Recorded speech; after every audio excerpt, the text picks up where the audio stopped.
नमस्कार। हमारे चैनल में आप सभी का स्वागत है। समस्त संसार में मनुष्यों के उत्तम नर नारायण तथा देवी सरस्वती श्री व्यास जी को नमस्कार करके वैशाख महात्म्य का 7वां अध्याय का भाषा अनुवाद करती हूँ। नारद जी कहने लगे कि मिथिलापुरी का राजा यह अद्भुत चरित्र देखकर ऋषि के आगे हाथ जोड़कर खड़ा हो गया और कहने लगा कि महात्मन, इस धर्म को विस्तार पूर्वक सुनने की मेरी इच्छा है, जिससे यह इक्ष्वाकु वंश का राजा मोक्ष को प्राप्त हुआ। कृपा करके मुझको समझाइए। श्रुतिदेव कहने लगे कि हे राजन, तुम धन्य हो, जो युवावस्था में ही तुमको भगवान के प्रिय धर्म के लिए इतना प्रेम है। बहुत धर्मों से संचित शुभ कर्मों के बिना प्राणी की बुद्धि भगवान की कथा आदि में नहीं लगती है। इस युवावस्था में इतना बड़ा राज्य पाकर तुम्हारी ऐसी मति को देखकर मैं बहुत तुमसे श्रेष्ठ वैष्णव मानता हूँ। इसलिए मैं यह श्रेष्ठ वैष्णव धर्म तुमसे कहता हूँ, जिसके श्रवण मात्र से प्राणी जन्म मरण के बंधन से छूट जाता है। जैसे प्रत्येक मनुष्य के लिए शौच, स्नान, संध्या, तर्पण आदि नित्य नियम कर्म है, वैसे ही वैशाख मास में भी कुछ कर्म हैं। वैशाख धर्म के समान और कोई धर्म नहीं है। जो कोई इन धर्मों को नहीं मानता है, उसको स्वर्ग की प्राप्ति नहीं होती है।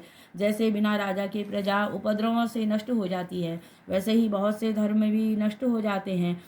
वैशाख मास के धर्म जल का घड़ा देना, प्याऊ लगाना, मार्ग में छाया करना, जूता, खड़ाऊँ, छतरी तथा पंखे दान करना, श्रम दूर करने के लिए गौरस का दान करना, बावड़ी, कुआं, तालाब और धर्मशाला आदि बनवाना, नारियल, ईख, कपूर और कस्तूरी आदि दान करना, चंदन आदि सुगंधित द्रव्य, सैया, खाट, आम और दूसरे फल, पुण्य, सायंकाल समय शरबत, पूर्णिमा के दिन इस सब तरह के अन्न का दान करना, चैत्र की अमावस्या को करील का दान करना, सूर्योदय से पहले प्रतिदिन स्नान करना, भगवान का पूजन करना, कथा सुनना, मार्ग में थके हुए पर पंखे की हवा करना, कोमल पुष्पों से भगवान का पूजन करना, भगवान का भोग लगाना, गौओं को घास डालना, ब्राह्मणों को चरण धोना, गुड़, सौंठ, आंवला का दान करना, यात्रियों की सेवा, साग दान, ये सब धर्म वैशाख में अति उत्तम बताए गए हैं।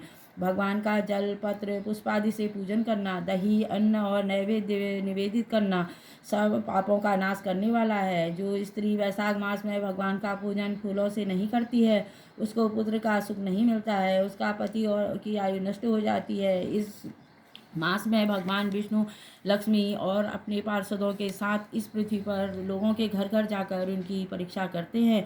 जो इन दिनों उनका पूजन नहीं करता, वह घोर आदि नरक में पड़ता है और फिर 5 बार राक्षस योनि में जन्म लेकर।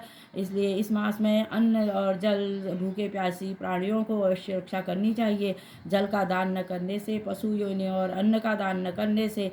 इतिहास तुम्हें मैं बताती हूँ। रेवा नदी के किनारे पर पिता पिशाच योनि में हो गए थे। वह भूख और प्यास से स्थिर होकर अपना मांस खा रहे थे। छाया वाले वृक्ष के न मिलने पर भी उसकी दशा बहुत बुरी हो गई थी। पहले जन्मों में संचित बुरे कर्मों से उनकी कंठनली का छिद्र बहुत सूक्ष्म हो गया था। इससे वह बड़ी पीड़ा भोग रहे थे। कुएं, बावड़ी और तालाब का जल उनको विष के समान लगता था। मैं गंगा यात्रा में जा रहा था तो उस समय रेवा नदी के किनारे पर पहुंचा तो मैंने यह अद्भुत दृश्य देखा कि वह एक आंवली के वृक्ष के नीचे बैठे हुए पिशाच अपना ही मांस खा रहे थे और प्यास के कारण बहुत बुरी तरह चिल्ला रहे थे।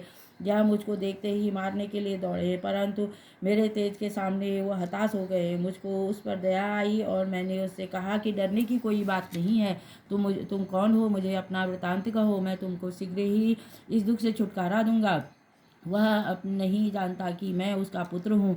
वह था तो आर्त देश के भुआक्ष नाम का एक नगर था, जिसमें संस्कृत गोत्र में उत्पन्न हुआ। वह मेरा मैत्री नाम था।